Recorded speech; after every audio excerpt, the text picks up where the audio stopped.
One small comment, one unexpected email, one moment that shouldn't matter, but somehow does. Have you ever noticed how something tiny can hijack your entire day? You wake up feeling fine, maybe even focused.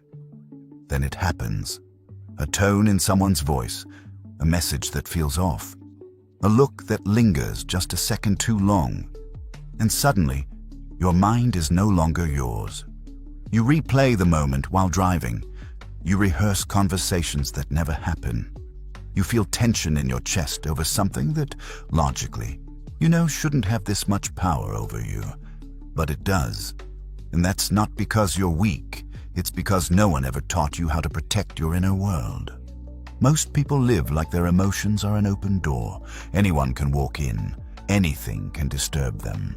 A stranger's opinion, a co-worker's criticism, and a random comment online from someone they will never meet. And without realizing it, they hand over control, again and again, to things that don't actually matter. Here's the hard truth most people don't want to hear. If everything bothers you, you're easy to control, not by force, by reaction. I know this because I lived this way for years. I used to think being affected meant I cared. That reacting quickly meant I was strong, aware, engaged. In reality, I was exhausted, mentally drained, constantly tense. I'd lie awake at night replaying moments that were already over, giving energy to people who weren't even thinking about me. That's when I realized something that changed everything. Power isn't about reacting better. Power is about not reacting at all. Think about the calmest person you know, the one who never seems rattled, and the one who stays composed when everyone else is losing control. They don't have fewer problems. They've just mastered something most people never do. Emotional self-command. They don't let the outside world decide how they feel inside. And that's exactly what this audio is about. This is not about becoming cold. It's not about suppressing emotions. And it's definitely not about pretending you don't feel anything. It's about learning how to act as if nothing bothers you. Not because nothing happens, but because nothing owns you.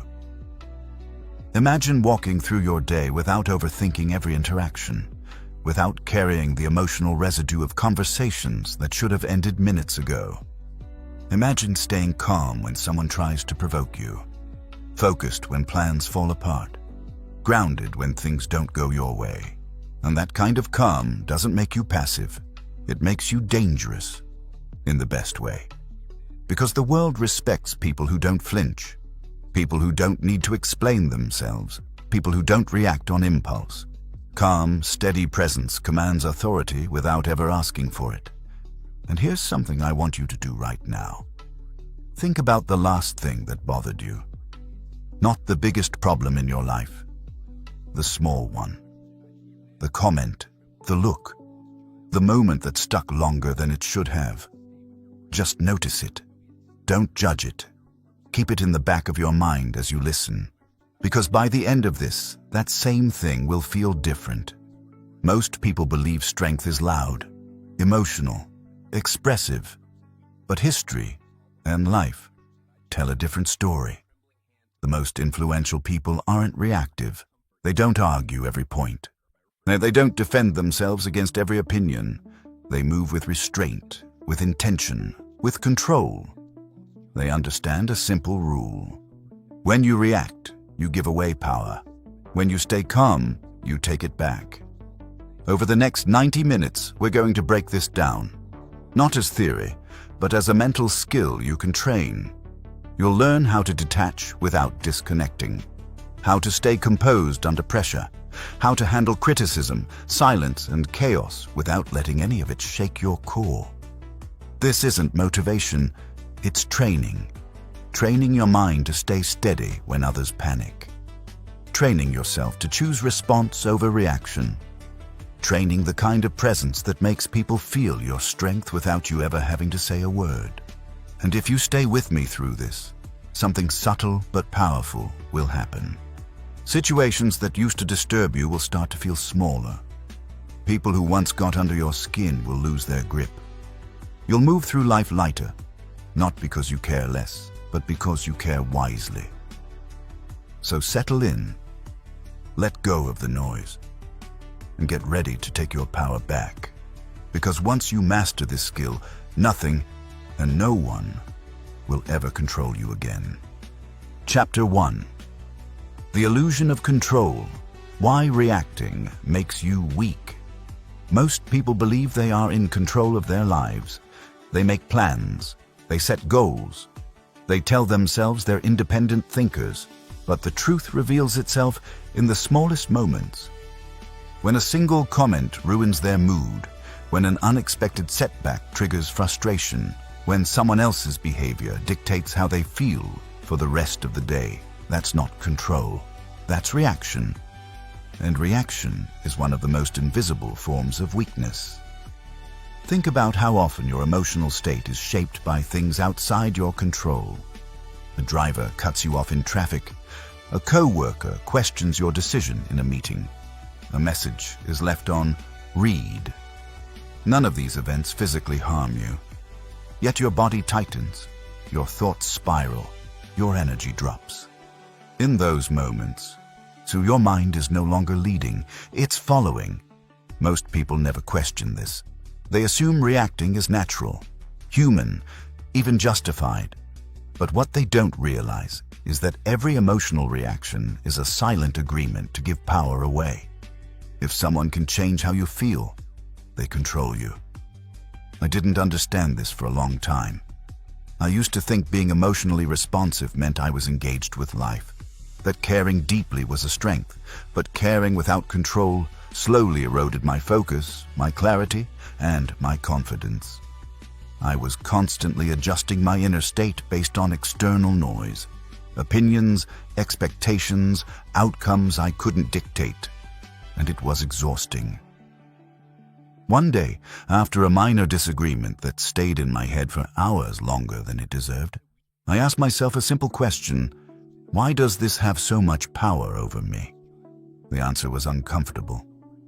Because I let it. Reacting feels automatic, but it's not inevitable. It's a habit, one that has been trained into most of us since childhood. We're conditioned to respond immediately, to explain ourselves, to defend, to justify, to prove. And every time we do, we reinforce the belief that the outside world deserves access to our emotional center. But real strength begins the moment you interrupt that pattern. The strongest people you know are not emotionless. They feel just as much as anyone else. The difference is that they don't let feelings decide their actions. They create a pause, a small but powerful space between stimulus and response. And in that space, they choose.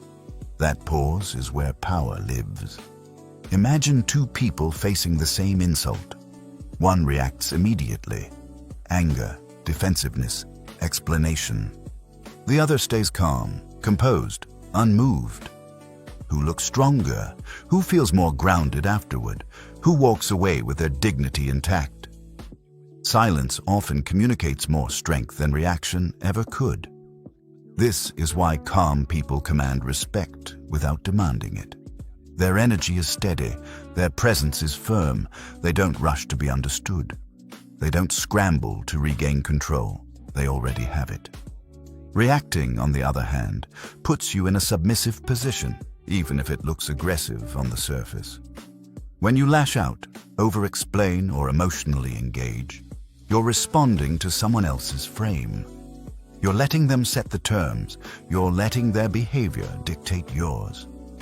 That's the illusion of control. You think you're standing up for yourself, but in reality, you're being led. True control doesn't require movement, and it doesn't need volume. It doesn't need validation. It begins internally. The moment you stop reacting, something interesting happens. Situations lose their intensity. People lose their leverage. What once felt personal starts to look procedural. Just another event, another variable, another piece of information. This shift is subtle, but life-changing. When you stop taking everything personally, you stop bleeding energy. When you stop reacting emotionally, you start seeing clearly. And clarity is the foundation of every powerful decision you will ever make. Most people confuse emotional distance with coldness. But emotional detachment is not about caring less. It's about caring with precision. It's about choosing what deserves access to your attention and what doesn't. Then ask yourself this: does this situation move me closer to the life I want? If the answer is no, why give it your nervous system? Every reaction you have teaches your mind what matters. If you react to everything, your mind believes everything is a threat. But when you remain calm, you signal safety, stability, control, and your mind follows your lead. This is especially important in a world designed to provoke you. Social media thrives on outrage. News cycles are built on urgency. Even workplaces reward immediate emotional responses disguised as passion or engagement. But none of that serves your long-term strength. Strong people play a longer game. They understand that composure is not weakness, it's leverage. That emotional restraint is not suppression, it's discipline. And that reacting less doesn't make you passive, it makes you precise. Here's the paradox most people miss. The less you react, the more powerful you become.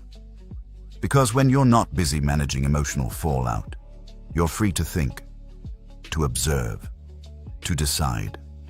You move from being a participant in chaos to an observer of it. And observers always have the advantage. This doesn't mean you ignore reality. It means you engage with it on your terms. You stop allowing external events to hijack your internal state. You stop being pulled into unnecessary battles. You stop giving away energy to things that don't deserve it. And slowly, something shifts. You feel lighter, more grounded, more deliberate. You stop feeling rushed to respond. You stop needing to prove anything. People notice, not because you announce it, but because your presence changes. There's a steadiness to you, a calm that doesn't ask for permission. Others may not understand it, but they feel it. And that's when you realize the truth. Control was never about controlling the world. It was always about controlling yourself. In the next chapter, we're going to go deeper into this idea, into emotional detachment, and why mastering it doesn't make you disconnected from life, but more deeply rooted in it than ever before. For now, just notice this. The next time something tries to pull a reaction out of you, pause. That pause is not emptiness. It's power. Chapter 2. Emotional detachment is not coldness. It's control. Most people misunderstand emotional detachment. They hear the word detached and imagine someone distant, cold, disconnected from life. Someone who doesn't care, someone who shuts down emotionally. But that misunderstanding keeps them trapped, because emotional detachment is not the absence of feeling, it's the presence of control. Detachment means you feel everything, but nothing owns you. It means emotions pass through you without hijacking your behavior. You notice anger without becoming it. You experience disappointment without drowning in it. You acknowledge fear without obeying it. That difference changes everything. I used to believe that if I didn't react, I was letting people win. That silence meant weakness. That calm meant avoidance. But over time, and I noticed something strange. The moments when I stayed composed were the moments I felt strongest afterward. Clearer, more grounded, less regret. Reacting always felt justified in the moment. Detachment felt powerful afterward. Think about a heated argument. Someone raises their voice. They push your buttons intentionally. Your body reacts before your mind has time to intervene. Heart rate increases, jaw tightens, thoughts race. In that state, logic disappears. You say things you don't mean. You reveal more than you should. You give them access to your emotional core. But what happens when you don't react? What happens when you pause, breathe, and stay grounded? The dynamic shifts immediately. When you remain calm in the presence of emotional chaos, you take control of the situation. Not by force, but by contrast. When your composure exposes their instability, your silence amplifies their noise, and without saying a word, you communicate something powerful. You don't control me. That's emotional detachment in action. It's not about suppressing emotions. Suppression creates pressure, and pressure always leaks. Detachment is about observing emotions without identifying with them. You don't say, "I am angry." You say, "Anger is present." That subtle shift creates space, and space gives you choice. Choice is the real currency of power. Most people live without it. They react automatically. Their emotions dictate their actions. Their actions shape their outcomes.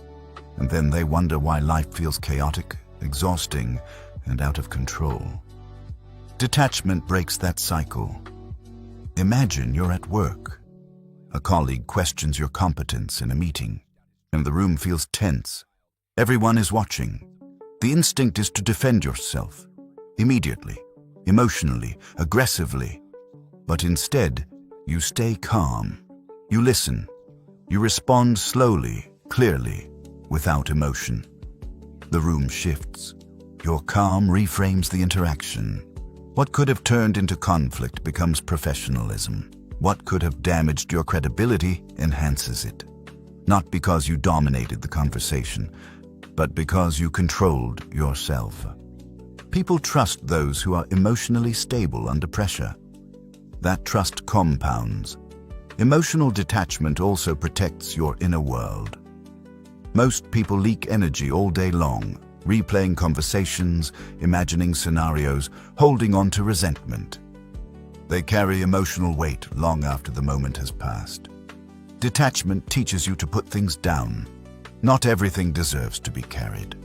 Ask yourself how much of your mental fatigue comes from events that are already over. Conversations you can't change. Words you can't take back. Outcomes you can't control. Detachment allows you to say, "This moment has ended. I don't need to live there." That alone can feel like freedom. Some people fear detachment because they think it will make them less human, but the opposite is true. When you stop wasting energy on unnecessary emotional reactions, you have more capacity for what actually matters. Connection, creativity, purpose, clarity. You become intentional with your emotions instead of reactive. This is especially important in relationships. Detachment doesn't mean you stop caring about people. It means you stop letting their moods dictate yours. You stop absorbing emotional turbulence that isn't yours to carry. As you remain present without becoming entangled. That kind of stability is rare and deeply attractive. People feel safe around those who are emotionally grounded. They sense reliability, strength, maturity. Not because you're distant, but because you're centered. And here's something most people never realize. The more emotionally detached you become, the more emotionally intelligent you are perceived.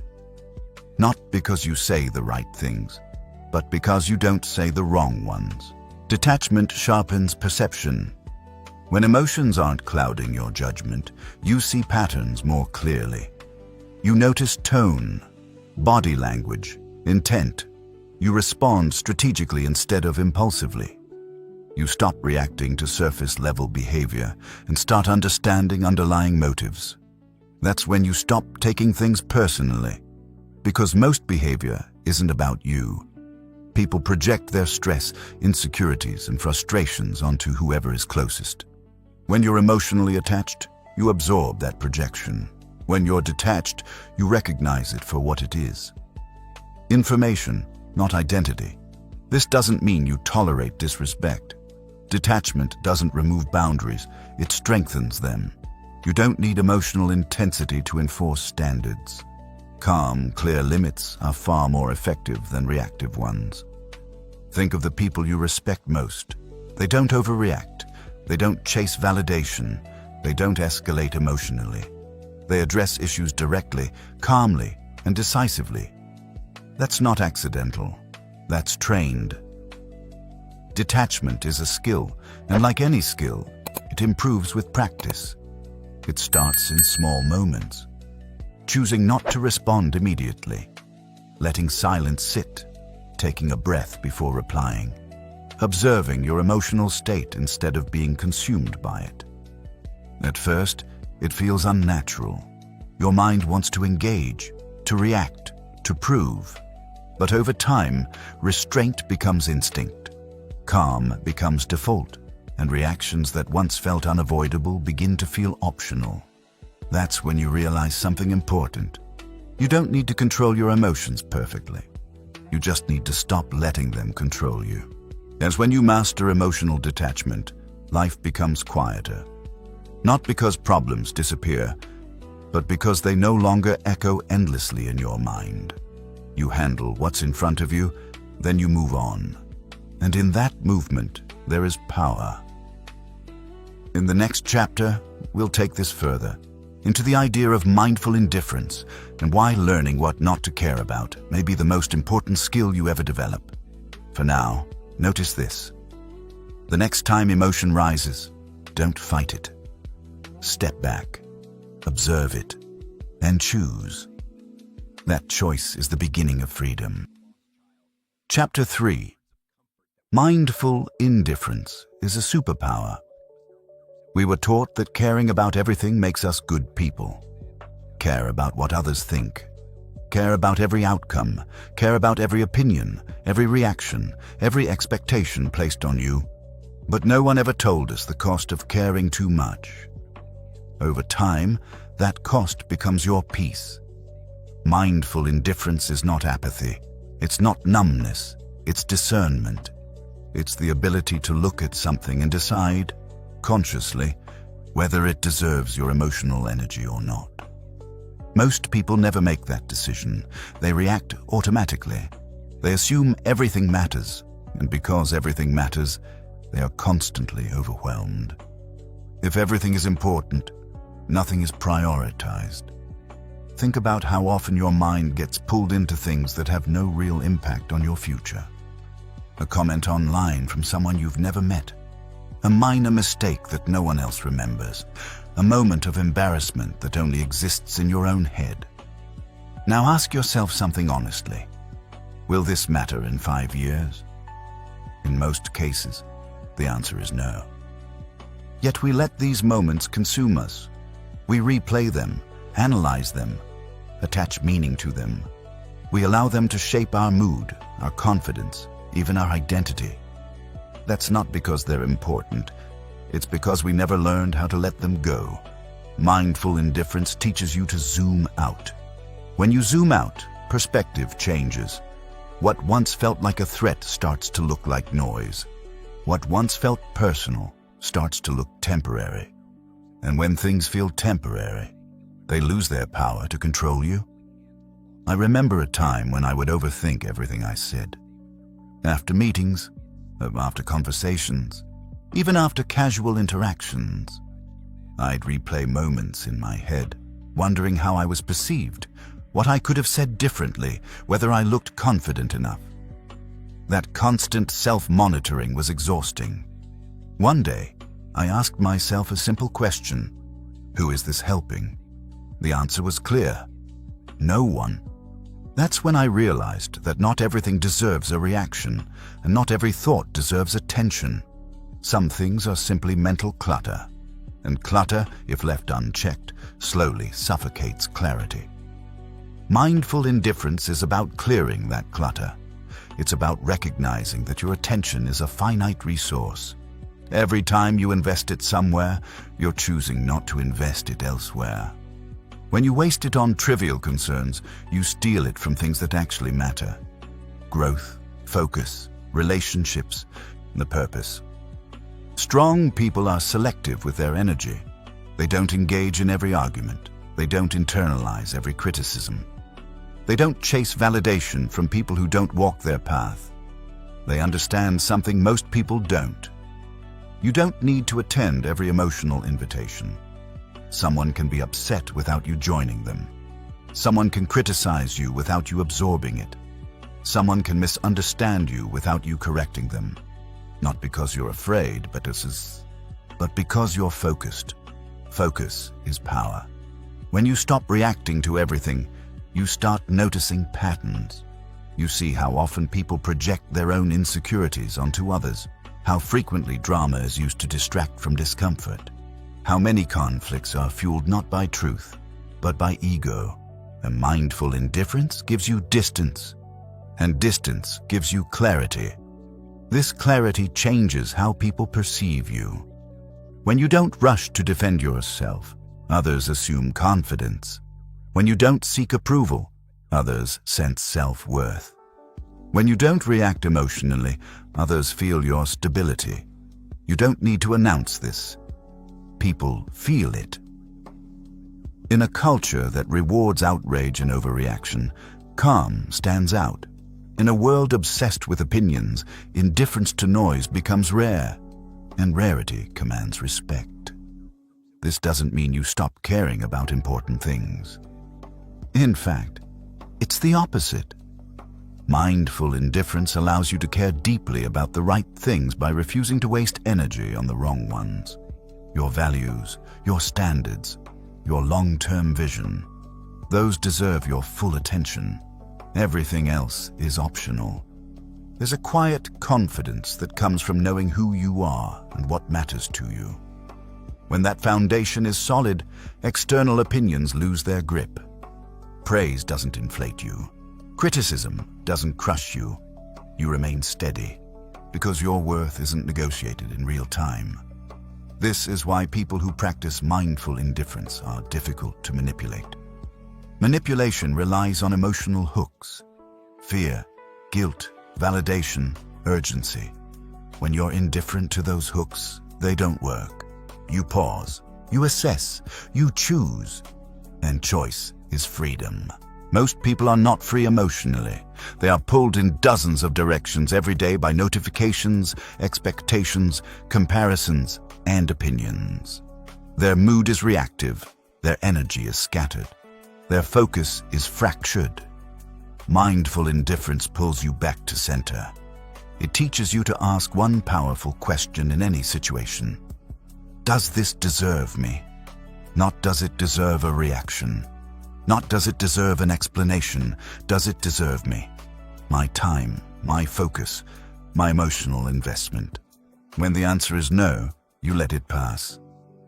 At first, this feels uncomfortable. You might feel like you're letting things slide, like you're disengaging too much, but what's actually happening is recalibration.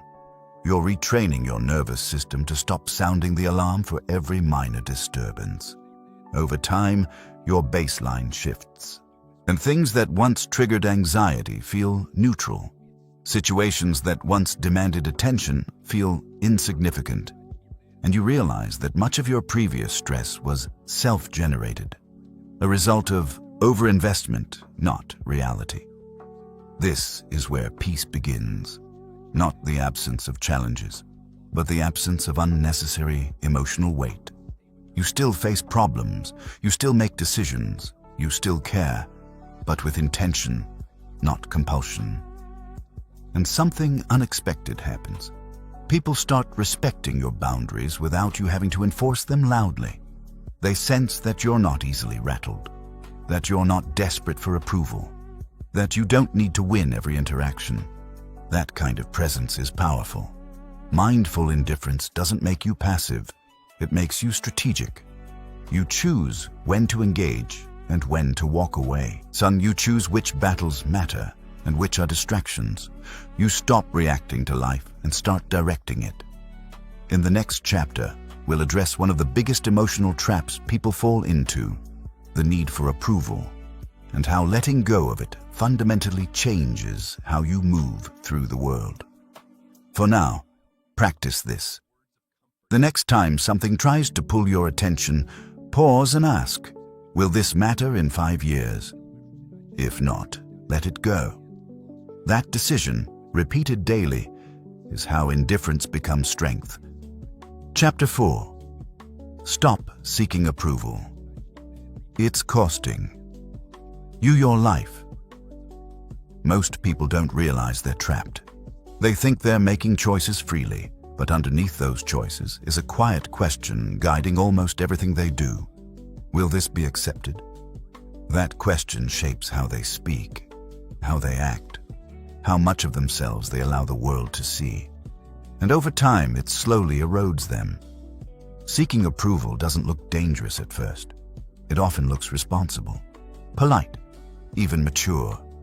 You listen carefully. You adjust your tone. You avoid conflict. You read the room. You don't want to upset anyone. You don't want to be misunderstood.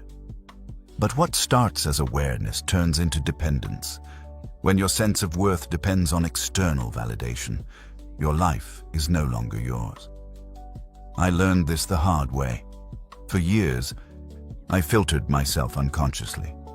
In conversations, I'd soften opinions. In meetings, I'd hesitate before speaking. In relationships, I'd compromise too quickly. Not because it was right, but because I wanted harmony. What I didn't realize was that harmony bought with self-betrayal is not peace. It's tension that never leaves your body. Approval seeking is rooted in fear. Fear of rejection, fear of judgment, fear of standing alone. And that fear makes you predictable. It makes you adjustable. It makes you controllable. If someone's approval matters to you, they hold leverage over you. That's the cost most people never calculate. Think about how often you've explained yourself when no explanation was required. How many times you've defended a decision that already felt right to you. How often you've second-guessed your instincts because you were worried about how they would be received. Each time you handed over authority. The most grounded people don't do this. They don't seek permission to exist as they are. They don't ask the room how they should feel. They don't negotiate their values in real time. They know something most people forget. Your opinion of yourself must outweigh the opinions of others. That doesn't mean you ignore feedback. It means you don't build your identity on it. There's a difference. Approval-seeking trains your mind to scan constantly for external signals. Am I liked? Did that land well? Was that too much? Was that not enough? This constant monitoring fractures your presence. You're never fully where you are. You're half inside the room, half inside your own head. That's exhausting. And worse, it disconnects you from your intuition. Intuition can't speak when you're too busy listening for applause. Strong individuals validate themselves internally. They don't wait to be told they're allowed to think, feel, or act a certain way. They reflect. They assess, they decide. And once they decide, they move forward without needing consensus. That independence is magnetic. Think about the most confident people you've encountered. Not the loud ones, not the performative ones, the quiet, grounded ones. They don't try to impress, they don't chase agreement, they don't explain themselves unless it serves a purpose. They stand firm. And that firmness earns respect. Approval-seeking does the opposite. It communicates uncertainty. When you constantly look to others for validation, you tell them you don't fully trust yourself.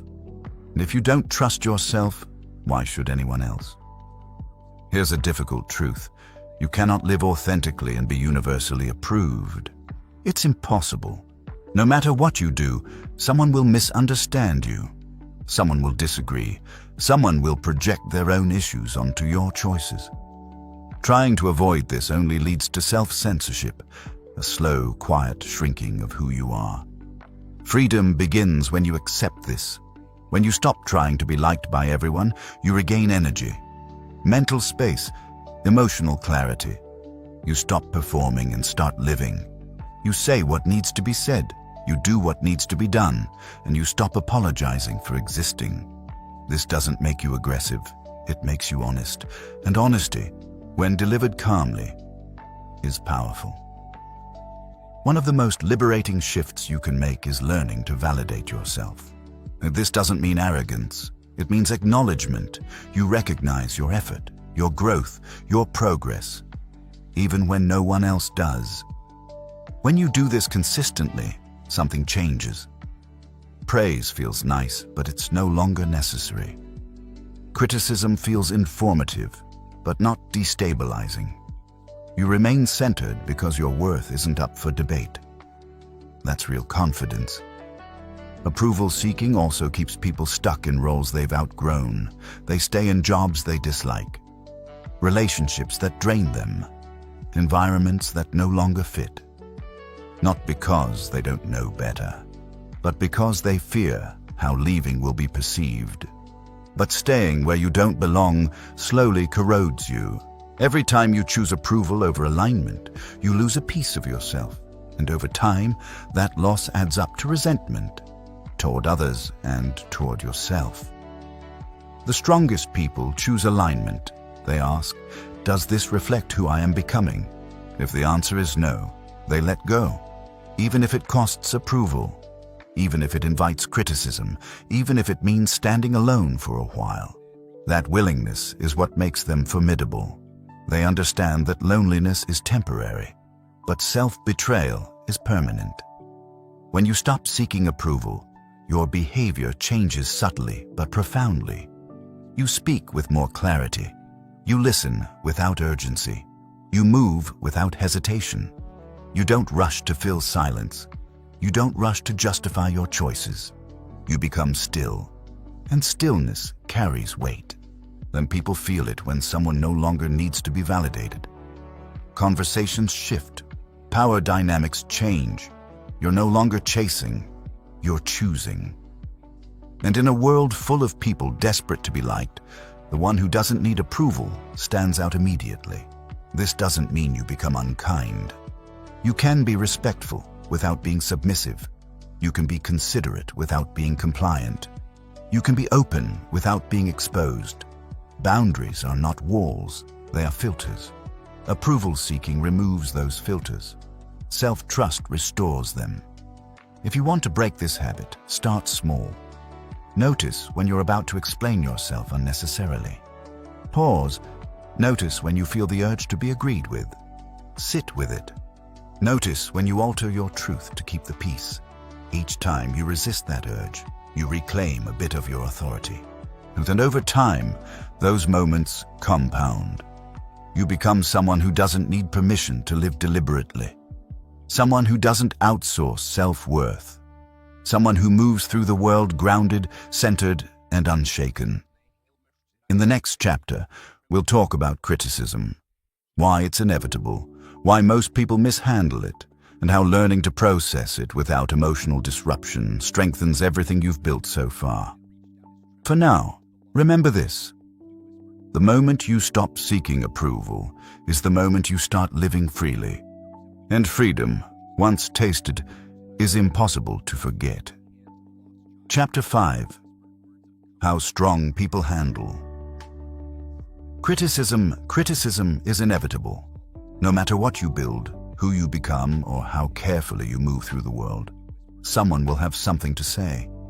Most people spend their lives trying to avoid this reality, softening themselves, shrinking their ambitions, filtering their truth, all to escape judgment. And it never works, because criticism isn't a sign that you're doing something wrong. It's often a sign that you're doing something visible.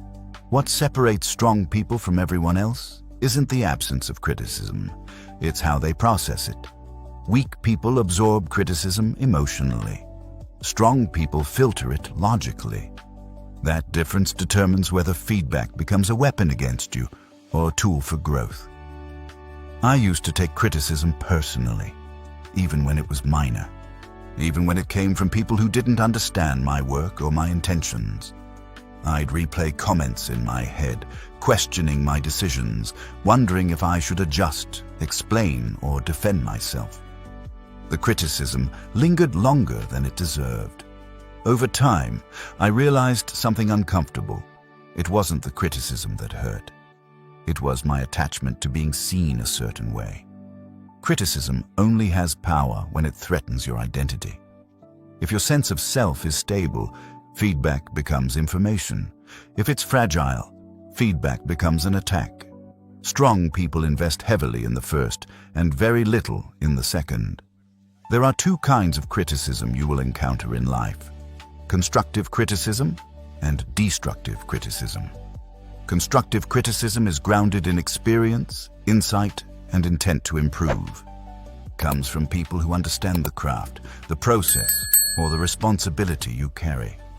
It may not feel good, but it's useful. Destructive criticism is different. It's vague, emotional, often unsolicited. It usually says more about the person delivering it than the person receiving it. Strong people know how to tell the difference. When constructive criticism appears, they listen without ego.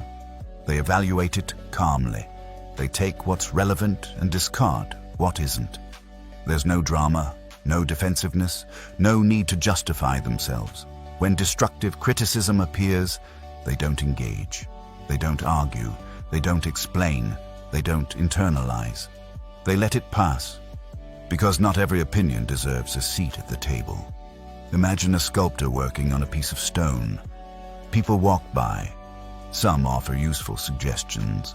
So some mock the unfinished shape. Some don't understand what's being created at all. Does the sculptor stop? Does he explain himself to every passerby? No. He keeps working. Strong people operate the same way. They are guided by vision, not noise.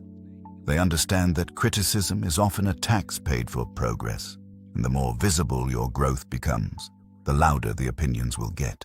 This is especially true in modern American culture, where everyone has a platform and opinions are currency. Social media amplifies voices that were never meant to be influential. It blurs the line between informed feedback and emotional projection. Without discernment, it's easy to mistake volume for value. Strong people don't make that mistake. They ask one question when criticism appears. Does this person have context, experience, or credibility? If the answer is yes, they listen.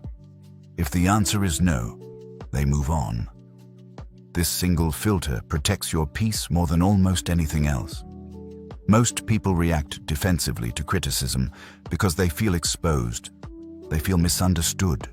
They feel the urge to correct the narrative. But reacting emotionally only strengthens the critic's position. It tells them they've struck something sensitive. Calm disarms criticism. When you respond with composure, or not at all, you maintain control. You show that your inner state is not dependent on external approval. That kind of confidence doesn't need to be announced. It's felt. There's also a deeper layer to criticism that most people overlook. Often, criticism reveals fear, not yours, but theirs. Fear of change, fear of competition, fear of confronting their own stagnation.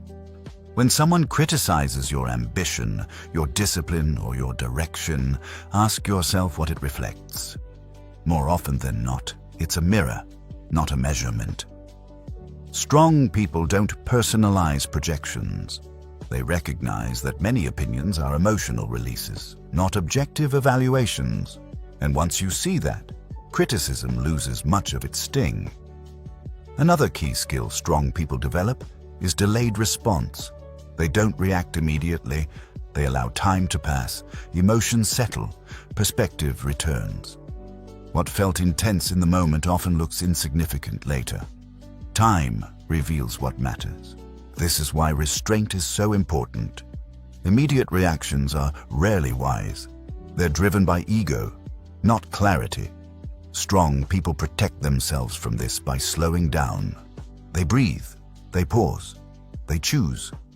And when they do respond, it's measured, intentional, and aligned with their values, not their emotions. Handling criticism well also requires internal validation.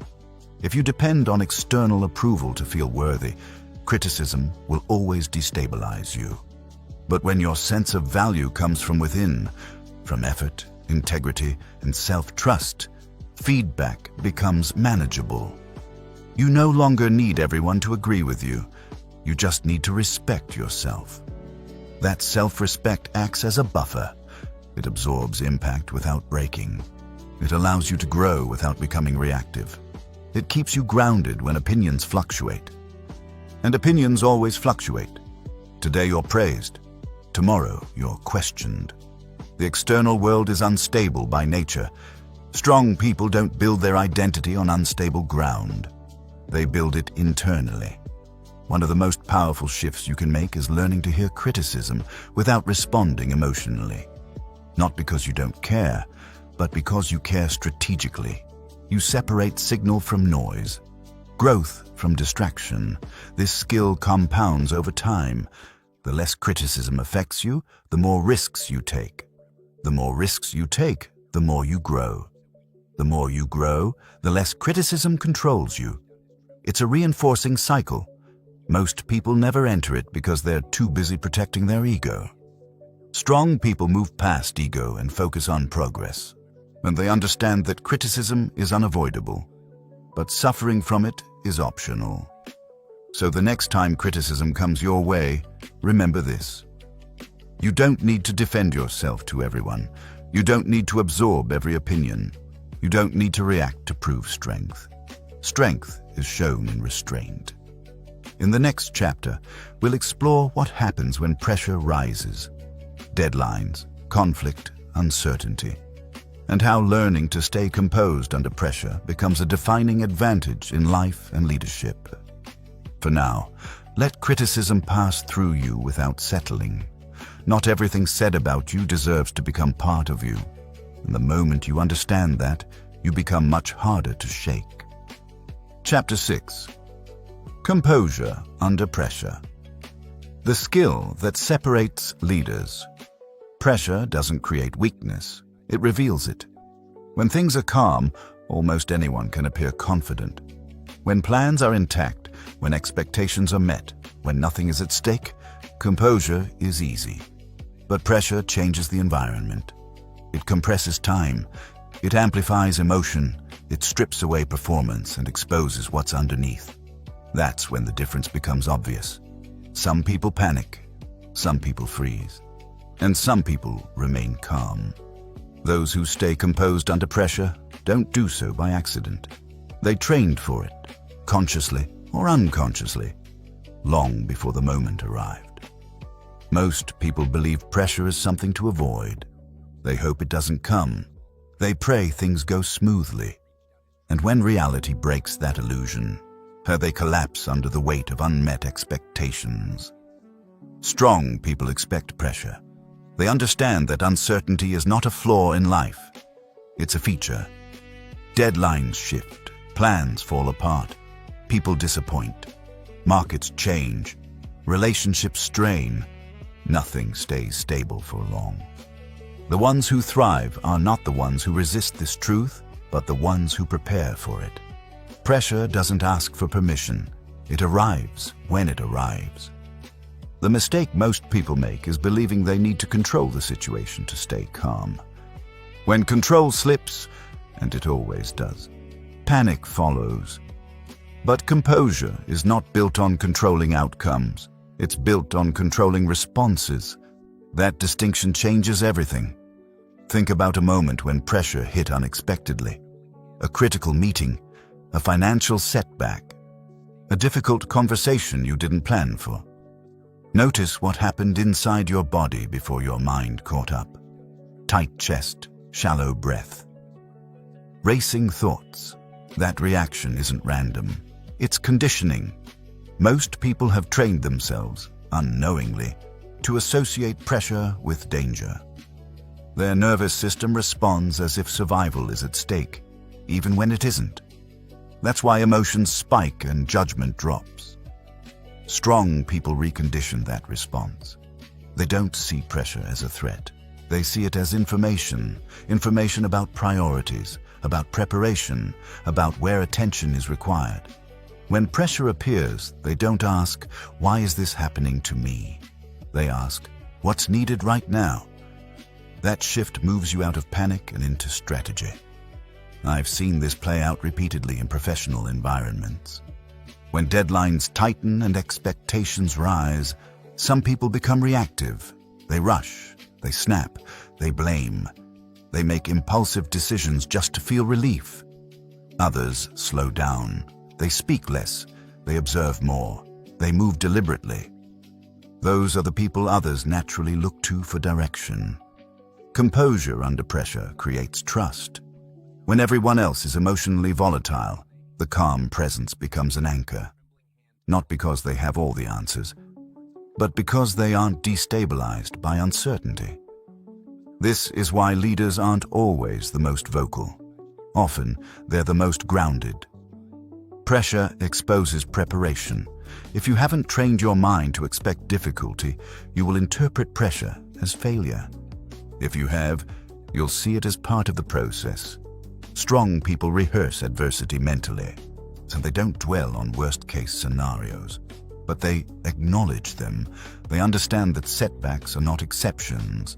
They are inevitable checkpoints.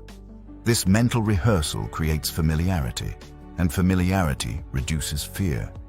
When pressure feels familiar, it loses its ability to overwhelm. Another mistake people make is trying to eliminate emotion under pressure. That never works. Emotions will surface. The goal isn't to suppress them, it's to keep them from dictating behavior. Strong people allow emotion without surrendering control.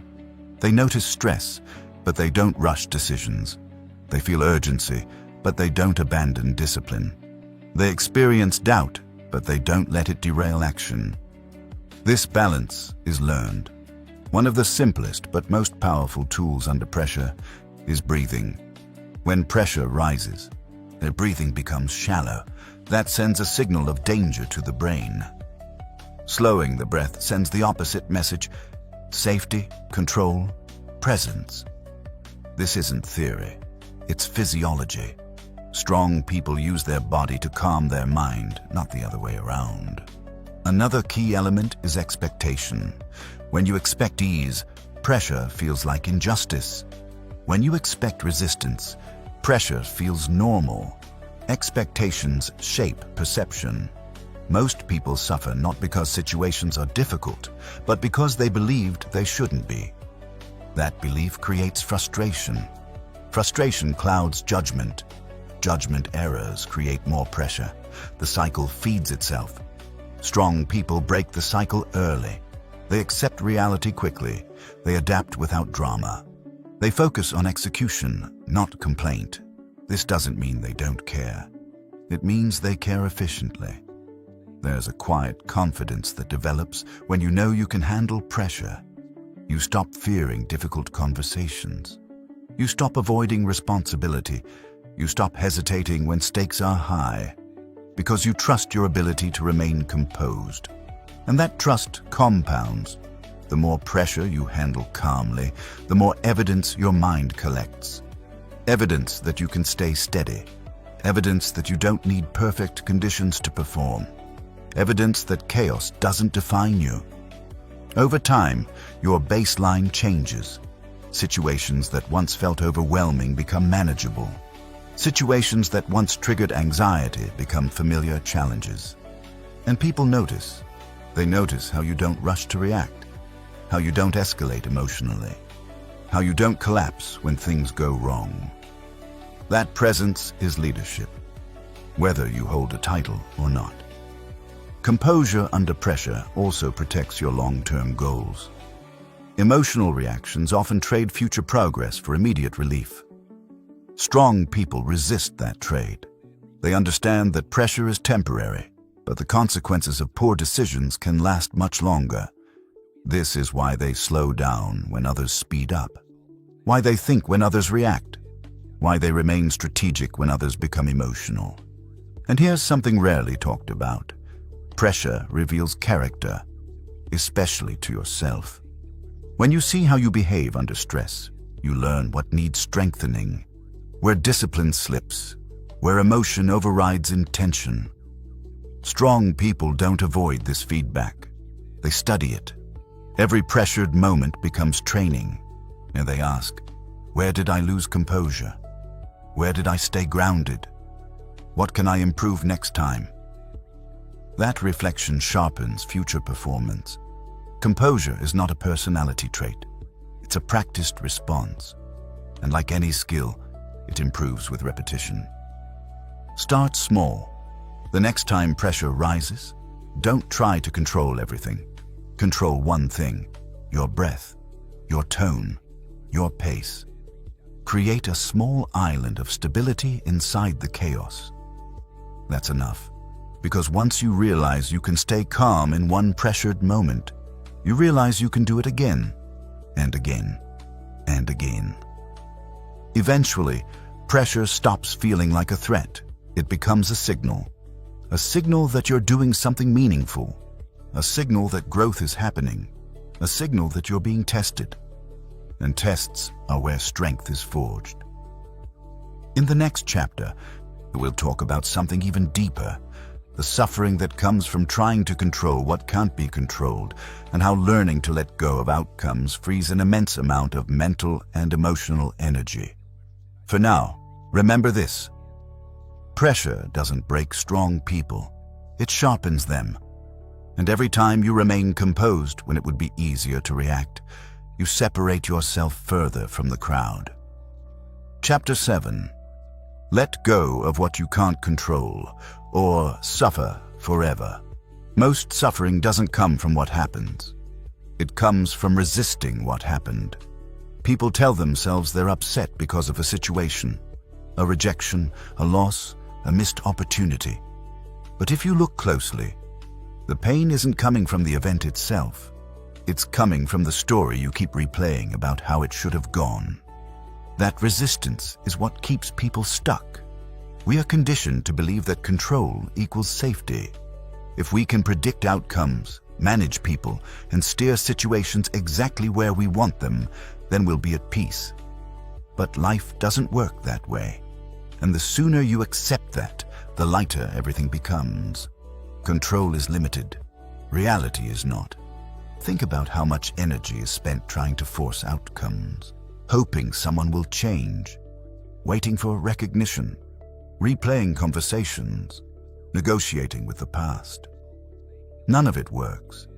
Yet people do it every day, convinced that more mental effort will somehow rewrite reality. It never does. Letting go is not giving up. It's giving up the illusion that suffering gives you leverage.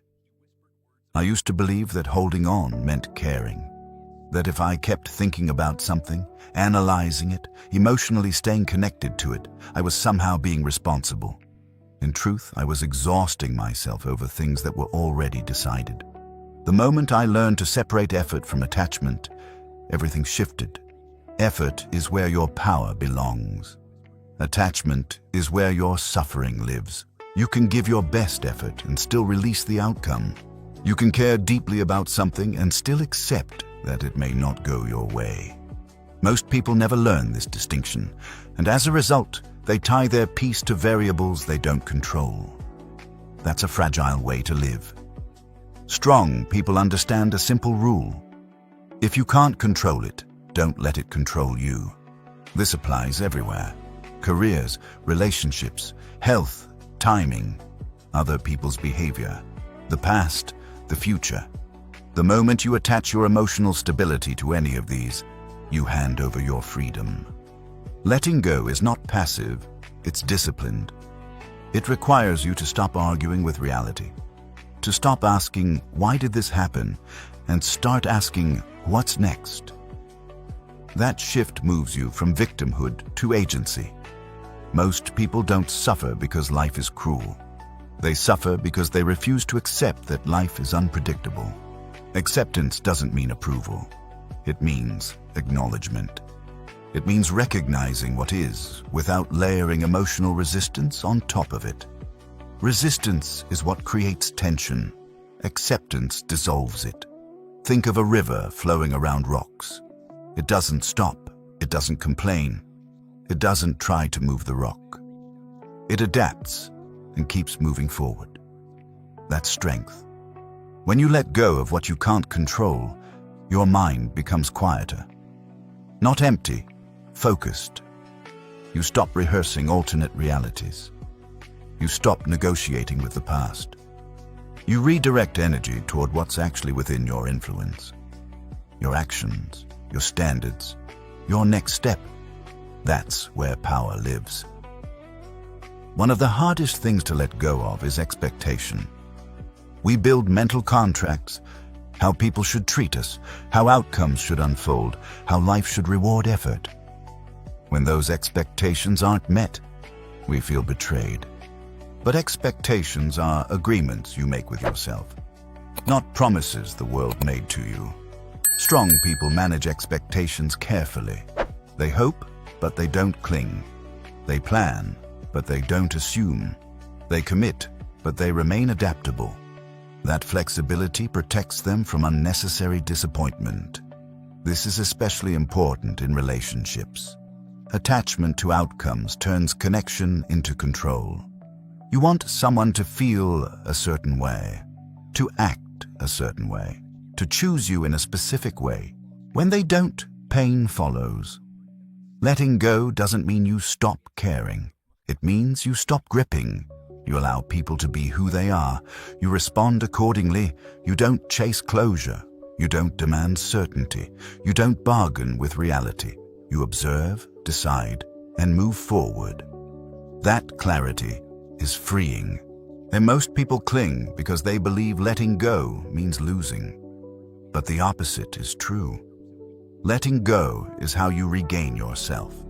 It's how you reclaim energy that's been stuck in rumination and redirect it toward growth. Ask yourself honestly, what are you holding on to that's already over? A version of the past, a conversation that won't happen, an outcome that didn't materialize. Holding on doesn't change it. It only extends the suffering. Strong people grieve quickly and adjust faster. They feel disappointment, but they don't live there. They allow emotion to pass through without building an identity around it. They process, then release. This doesn't make them cold. It makes them resilient. Letting go also requires humility. The humility to admit that not everything revolves around your intentions. People act from their own wounds, fears, and priorities. Circumstances unfold based on countless variables. Accepting this removes the personal sting from many situations. Not everything is a verdict on you.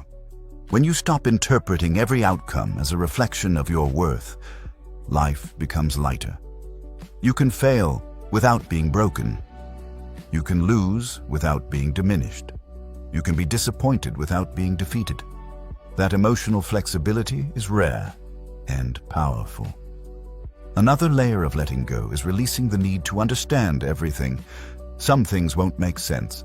Some endings won't come with explanations. Waiting for clarity before moving on keeps people stuck indefinitely.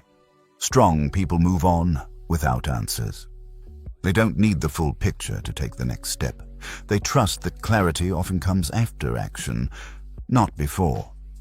This trust builds confidence. Confidence built not on certainty, but on adaptability. Letting go is also a daily practice. It's not a single decision. It's a repeated choice. Traffic delays, cancelled plans, misunderstandings, small frustrations. Each moment offers a chance to practice release. Every time you choose not to react, you reinforce the habit. Over time, your nervous system learns something new. Not everything requires a response, and with that realization, peace becomes more accessible. You stop wasting emotional energy on uncontrollable details. You stop fighting what already exists. You stop replaying scenes that can't be edited.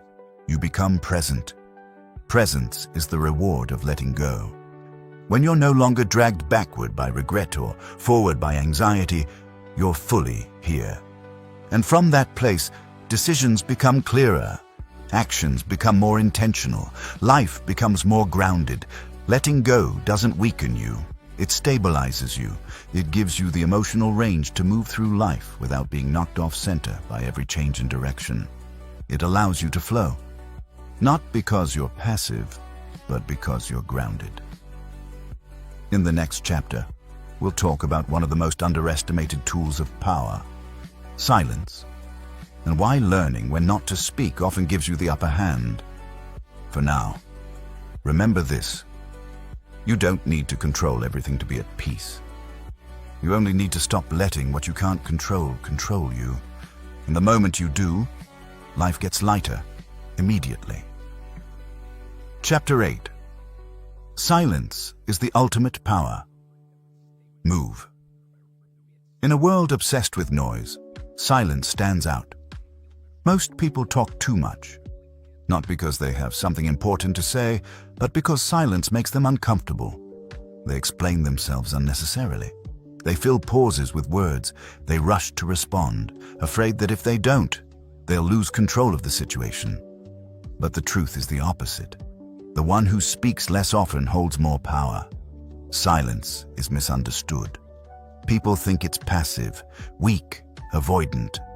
But silence, when chosen intentionally, is not the absence of strength. It's the expression of it. It signals self-control, confidence, inner authority. When you don't feel the need to speak, you communicate that you don't need validation. I didn't always understand this. And I used to think that being articulate meant responding quickly, that clarity required explanation, that if I didn't say something immediately, I'd miss my chance to be heard. What I didn't realize was how much power I was giving away by rushing to speak. Silence changes the dynamic of any interaction. In conversations, the person who talks less listens more, and the person who listens more gathers information about tone, intention, the emotional state. While others reveal themselves through words, the silent observer remains unreadable. That unreadability creates leverage. Think about a negotiation. One side presents an offer and waits. Most people rush to respond, to counter, to justify, to fill the space. But when you pause instead, something interesting happens. The other person becomes uneasy. They start talking. They adjust. They reveal more than they intended. Silence creates pressure, not on you, but on them. This applies far beyond business. In everyday life, silence disrupts expectations. When someone insults you and expects a reaction, silence denies them what they're seeking. When someone pushes emotionally and you don't escalate, the energy has nowhere to land. You don't need to defend yourself to maintain dignity. In fact, over-explaining often weakens your position. It signals uncertainty. It suggests you're seeking approval or permission. Silence, on the other hand, signals confidence in your position. So much confidence that you don't need to argue for it. Strong people understand this intuitively. They don't narrate their thoughts in real time. They don't rush to justify decisions. They don't speak just to be included. They wait. They observe. So, and when they do speak, their words carry weight, because they're not diluted by excess. Silence is also a powerful filter. When you speak less, others speak more. And when others speak more, they reveal their motivations, insecurities, and priorities. You learn who is grounded and who is reactive, who is thoughtful and who is impulsive. Most people miss this information because they're too busy talking. Silence sharpens perception. There's also something deeply grounding about not reacting verbally in emotionally charged moments. When someone raises their voice, expects confrontation, or tries to provoke, silence becomes a mirror.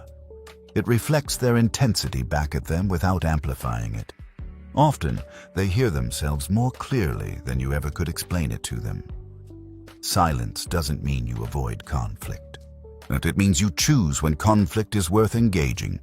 Strong people don't attend every argument they're invited to. They don't correct every misunderstanding. They don't respond to every challenge. They understand that energy is finite, and silence conserves it. This restraint is rare, and rarity creates authority. In American culture especially, where confidence is often mistaken for loudness, quiet composure stands out. When everyone is competing to be heard, the person who doesn't compete appears self-assured. They don't need the floor. The floor comes to them. Silence is also protection. Words can be used against you. They can be misinterpreted, repeated, distorted. When emotions are high, Speaking often creates consequences that last longer than the moment. Strong people don't give their words away carelessly. When they pause before responding, they let emotion settle. They choose precision over immediacy. That pause is not hesitation, it's discipline. There's a reason experienced leaders and negotiators are comfortable with silence. They know that urgency benefits the reactive, not the composed. Silence slows the interaction down, pulling it back into their rhythm. When you control the pace, you control the outcome. Silence is also deeply tied to self-respect. When you stop feeling the need to explain yourself to everyone, you reclaim authority over your narrative. You don't outsource your worth to immediate reactions. You don't seek agreement to feel secure. You stand on your own judgment. This doesn't mean you never speak up. Silence is powerful because it's selective. When you do speak, it's intentional, relevant, measured. People listen. Not because you demand attention, but because you don't waste it. Think about the people whose words you remember. They're rarely the ones who spoke the most.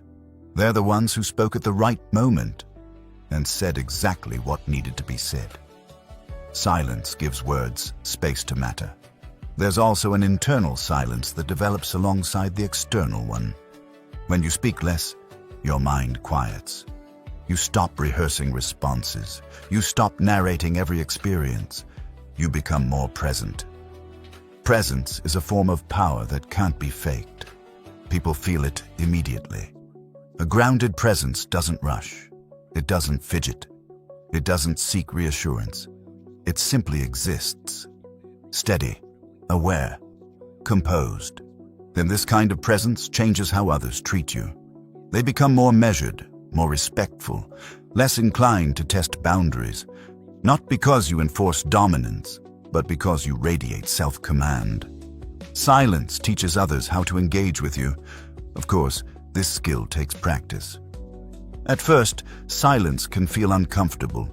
You might feel the urge to fill it, to smooth things over, to explain. That urge is conditioning, not necessity. Resist it. The next time you feel pressured to respond immediately, pause. Let the moment breathe. Notice what happens, not just in the other person, but in you. Notice how control shifts inward when you don't rush outward. Over time, silence becomes natural. You stop seeing it as absence and start seeing it as space. Space to think, to observe, to choose. Space where emotional reactivity dissolves and clarity emerges. Silence also protects your long-term vision. When you don't speak impulsively, you don't sabotage future opportunities. You don't create unnecessary conflicts. You don't reveal plans prematurely. You move quietly. And moving quietly doesn't mean moving slowly. It means moving deliberately. Strong people don't announce their intentions. They don't seek applause before results. They let actions speak. Silence is not weakness, it's restraint. And restraint in a reactive world is strength. In the next chapter, we'll shift inward again, into training your mind to remain calm no matter what, and how daily mental discipline builds an unshakable inner foundation. For now, practice this. The next time silence feels uncomfortable, stay with it. That discomfort is where power is being reclaimed. Chapter 9. Train yourself to stay calm. No matter what. Calm is not something you're born with. It's something you build. Most people believe calmness appears when life becomes easier, when problems disappear, when stress reduces, when everything finally falls into place. But that day rarely comes, and waiting for it keeps people reactive for most of their lives. Strong people don't wait for calm. They train for it. Your mind is a battlefield. Every day it's tested by stress, distraction, emotion, and pressure. The thoughts you allow to dominate will determine whether you remain centered or constantly unsettled. Calmness isn't the absence of chaos, it's stability inside chaos. I used to think calm people were simply wired differently, that they didn't feel stress the way others did. Over time, I realized the truth was far less mysterious. They practiced restraint in small moments long before big moments demanded it. Mental strength is built quietly, daily. Most emotional breakdowns don't happen suddenly. They're the result of accumulated neglect, ignoring small irritations, tolerating constant distraction, letting minor frustrations pile up until the mind has no capacity left. Strong people don't let the mind clutter. They clear it consistently. Training calm begins with awareness. You can't control what you don't notice. Most people move through their day on autopilot, reacting without observing, responding without reflection. Calm people slow this process down. They notice tension early. They notice thought patterns. They notice when emotion begins to rise. That early awareness gives them time to intervene. Think of calm as a muscle. If you only try to use it when stress is extreme, it will fail. But if you train it under manageable resistance, it grows stronger over time. Small practices matter. Waking up when it's uncomfortable. Holding silence when you want to argue. Finishing what you start when motivation fades. Each of these moments trains discipline. And discipline is the foundation of calm. Most people associate calmness with relaxation. But relaxation doesn't build strength. Resistance does. Calm under pressure comes from repeatedly choosing control when it would be easier to react. That choice rewires your nervous system. Your mind learns that it doesn't need to panic. That emotion doesn't equal danger. That discomfort can be tolerated without escalation. This is how resilience forms. And another crucial element of calm training is detachment from thought. Most people believe every thought they have. They treat thoughts as commands rather than suggestions. This creates anxiety, rumination, and emotional volatility. Strong people observe thoughts without obeying them. Just because a thought appears doesn't mean it deserves action. Just because a feeling arises doesn't mean it defines reality. Calm people understand that thoughts are transient, and they don't identify with everyone. This creates distance. Distance gives you space. Space gives you choice. Choice gives you control. Daily mental discipline reinforces this. Simple practices, moments of stillness, reflection, controlled breathing, train the mind to settle rather than escalate. You don't need hours of meditation. You need consistency. 5 minutes of intentional stillness each day does more than occasional intensity. Calm also requires physical discipline. The mind and body are not separate systems. When the body is neglected, the mind becomes unstable. Poor sleep, lack of movement, and constant stimulation weaken emotional regulation. Strong people respect their physical foundation. They move their bodies. They regulate their breathing. They manage stimulation intentionally. Physical exertion releases tension. Controlled breathing signals safety. Reduced stimulation lowers baseline anxiety. These are not lifestyle preferences. They're tools. Tools for calm. Another overlooked aspect of calm training is keeping your word to yourself. Every time you break a promise you made internally, you erode self-trust. And without self-trust, the mind becomes restless. Calm people trust themselves. They don't overpromise. They don't abandon commitments casually. They act in alignment with their values.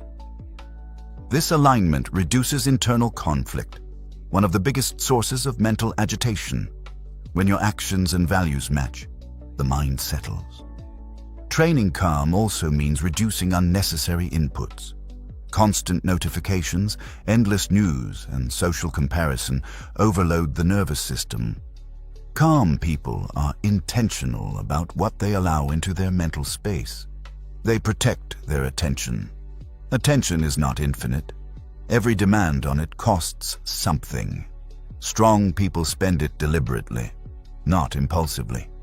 This is why they seem grounded, not because life is lighter, but because their mental environment is controlled. Calm people also practice emotional delay. They don't respond immediately when something triggers them. They allow time for emotion to peak and pass. Most emotions lose intensity if not acted upon. Delay weakens emotional impulses.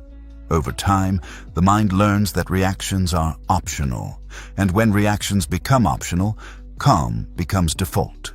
This training shows up most clearly under pressure. When others panic, calm people slow down. When others rush decisions, calm people wait. When others react emotionally, calm people observe. This contrast is not accidental, it's rehearsed. Every calm response you choose under mild stress prepares you for heavier pressure later. The mind learns through repetition, not intention. You don't become calm by wanting it. You become calm by practicing it. And strong people also accept discomfort as part of training. Calmness doesn't mean avoiding difficulty. It means staying present through it. When you stop escaping discomfort, it loses its power. Discomfort becomes familiar. Familiarity reduces fear. Reduced fear stabilizes the mind. This is why calm people don't flinch at uncertainty. They've trained themselves to remain steady without guarantees. They don't need reassurance to function. They don't need certainty to act. They trust their ability to adapt. And that trust becomes calm. One of the most powerful mental shifts is recognizing that calm is not passive. It's active restraint. It's choosing not to escalate when you could. Choosing not to engage when you're provoked. Choosing not to react when emotion surges. That choice is strength. Over time, calm becomes part of your identity. Not something you force, something you embody. Others feel it immediately. Conversations change. Conflicts de-escalate. Pressure loses its grip. You stop being the person who reacts. You become the person others react to. This is not dominance, it's stability. And stability in a chaotic world is rare. Training calm is a long game.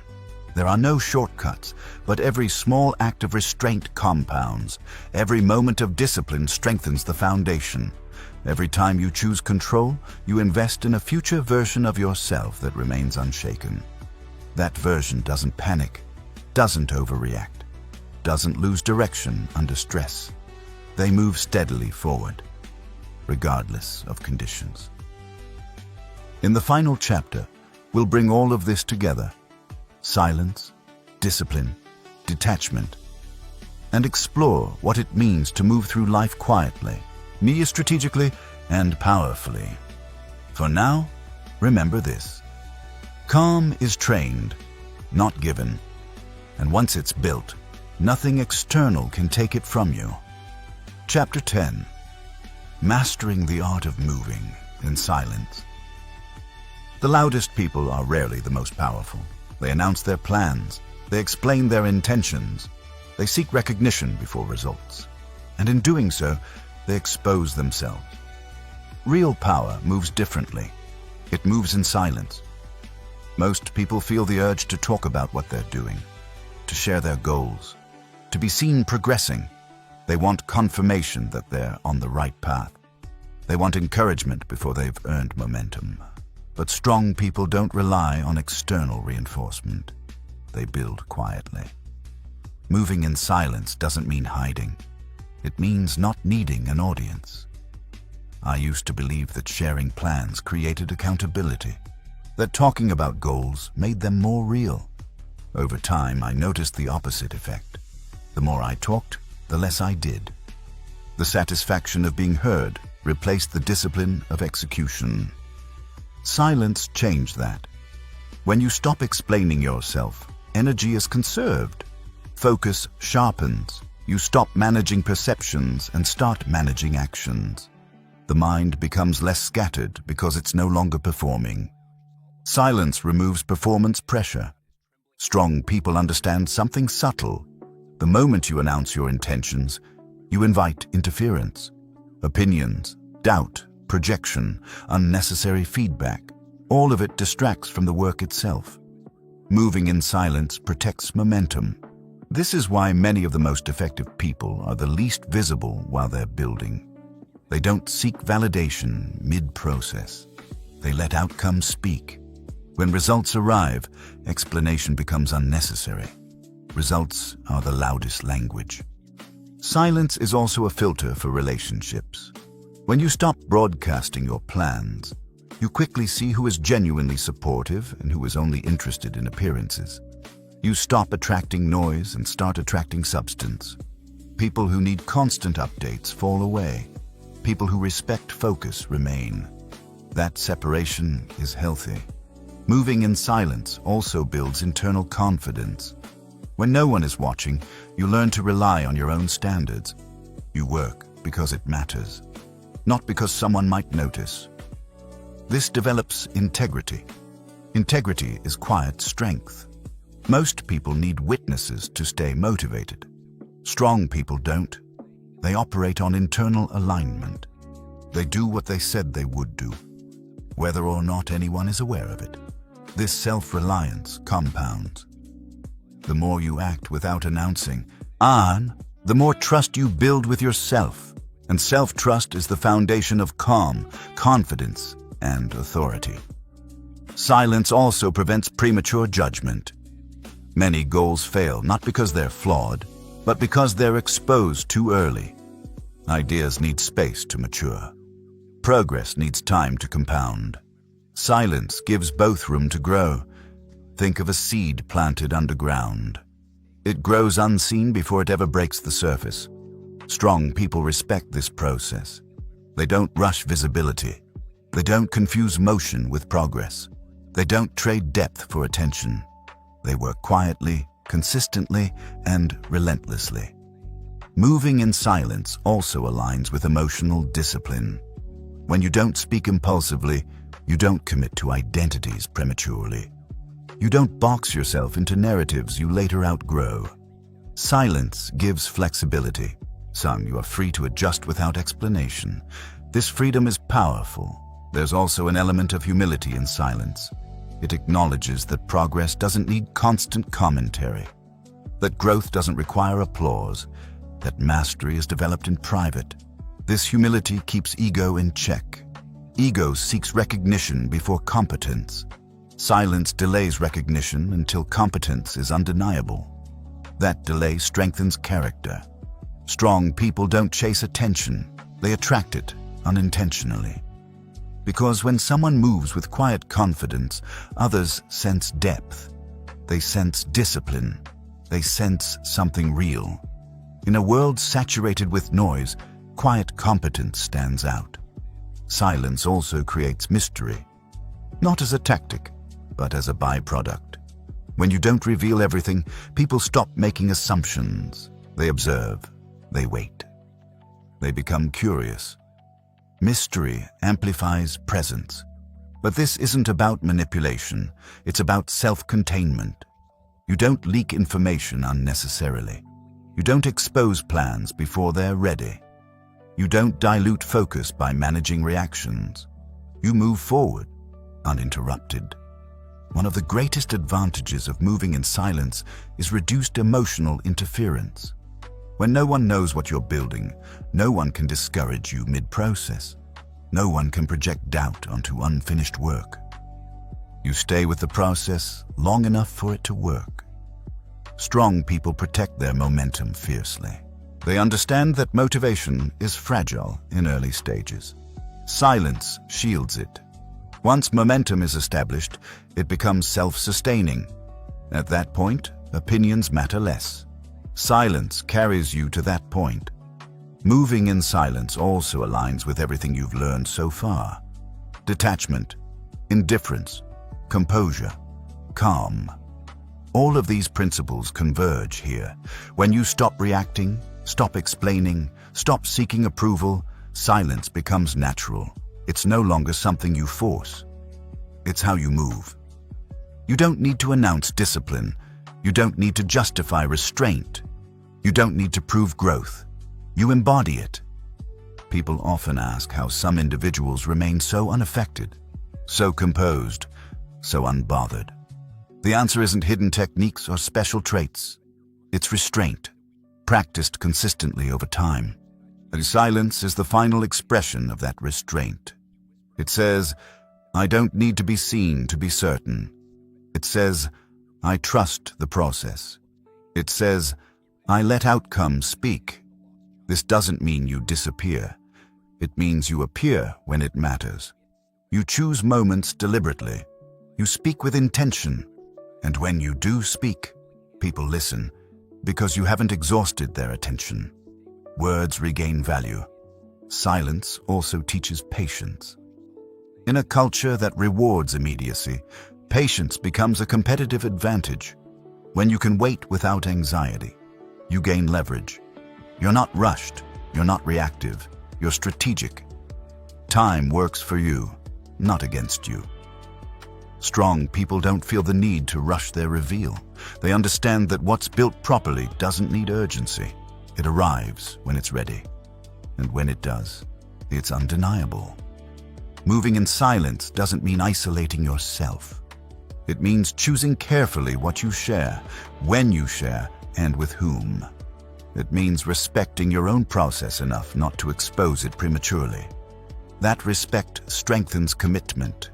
When you stop seeking external confirmation, you stop wavering. Your direction stabilizes. You move steadily forward, unaffected by fluctuations in attention or opinion. This steadiness is rare, and rarity is power. By now, you've seen how all these principles connect. Emotional detachment frees you from reaction. Indifference protects your energy. Calm stabilizes your mind. Silence consolidates your power. Together, they form a way of moving through life that is grounded, intentional, and unshaken. This is what it means to act as if nothing bothers you. Not because nothing happens, but because nothing owns you. You still care, you still act, you still build. But you do so from a place of internal control, not external influence. And once you experience this way of living, there's no going back. You stop reacting to noise. You stop explaining yourself to everyone. You stop giving away energy cheaply. You move quietly. You move steadily. You move forward. And when people finally notice, the work is already done. By now, something should feel different. Not dramatic, not loud, just quieter, inside. That quiet isn't emptiness. It's space. Space where reactions used to live. Space where chaos once echoed. Space where other people's opinions once had unrestricted access, and now they don't. Think back to the moment I asked you to remember at the beginning of this audiobook. The comment, the situation, the thing that bothered you more than it should have. Bring it back into your mind now. Notice how it feels. Chances are, it doesn't carry the same weight anymore. Not because it disappeared, but because you changed how you hold it. You've learned to step back instead of leaning in, to observe instead of absorbing, to choose instead of reacting. That is real progress. Most people go their entire lives believing peace comes from fixing the outside world. If people behave differently, if outcomes improved, if circumstances aligned. But you've seen the truth now. Peace doesn't come from control, it comes from self-mastery. Nothing we discussed was about becoming passive, numb, or detached from life. It was about becoming unavailable to unnecessary emotional interference. About deciding deliberately what deserves your energy and what does not. That decision is power. When you stop reacting, you stop leaking energy. When you stop seeking approval, you stop negotiating your worth. When you let go of what you can't control, you stop suffering unnecessarily. When you embrace silence, calm, and restraint, you reclaim authority over your inner world. And once that authority is established, like everything changes. You move differently. You speak less, but with more weight. You act without urgency, but with direction. People notice, even if they can't explain why. They sense your steadiness, they feel your presence. They realize you're not easily pulled, provoked, or pressured. Not because you're distant, but because you're grounded. This is what it means to act as if nothing bothers you. Not because nothing ever happens, but because nothing owns you anymore. Life will still test you. People will still project. Pressure will still rise. Chaos will still appear. None of that stops. The difference is that it no longer defines you. You remain centered. And from that center, your decisions become cleaner, your boundaries firmer, your confidence quieter, but far more real. One of the most powerful shifts you'll notice is how much energy you suddenly have. Energy that was once spent replaying conversations. Energy wasted on imagined scenarios. Energy drained by reactions that never led anywhere. That energy comes back to you. And when it does, you can invest it in growth, creation, health, purpose, and relationships that actually matter. This way of living isn't loud. It doesn't announce itself. It doesn't demand recognition. It simply works. Over time, it compounds. You become more resilient, more focused, more unshaken, and perhaps most importantly, more at peace with yourself. You no longer need to prove anything. You don't need to win every interaction. You don't need to be understood by everyone. You trust your judgment enough to let outcomes unfold. That trust is freedom. Remember, strength is not found in domination or aggression. It's found in restraint, in the ability to remain calm when it would be easier to react, in the discipline to stay silent when ego demands expression, in the wisdom to let go when control is an illusion. That kind of strength is rare, and because it's rare, it stands out. As you move forward from this, don't try to apply everything at once. This isn't a performance, it's a practice. Start small. One pause instead of a reaction. One moment of silence instead of explanation. One choice to let go instead of hold on. Those moments add up. And one day, without realizing it, you'll notice that things that used to disturb you no longer do. People who once got under your skin no longer have access. Situations that once felt overwhelming now feel manageable. Not because life got easier, but because you got steadier. If there's one thing to carry with you, let it be this. You don't need to control the world to live with power. You only need to control yourself. When you do, nothing can shake you, nothing can own you, nothing can take your peace without permission. And that is the quiet kind of power that lasts a lifetime.